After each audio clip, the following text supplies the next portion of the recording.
आदत तोहार हो दोसरा के सिंदूर मांगे हमारा से प्यार हो।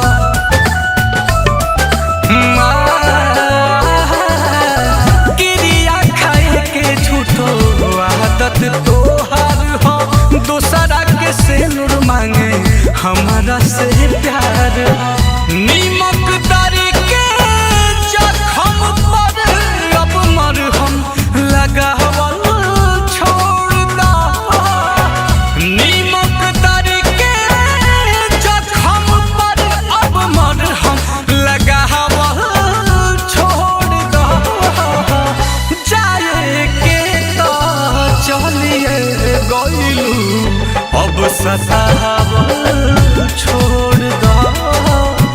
जाए के तो चलिए गइलू अब सतावल छोड़ दा।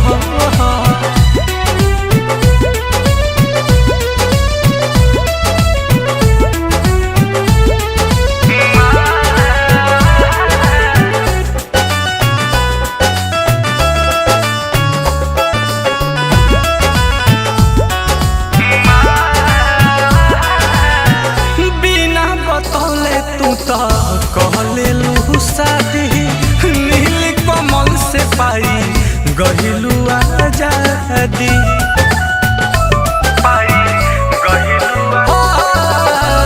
बिना बतौले तू तो कहले लू शादी सोनू सुधाकर से पाई गहिलू आजादी।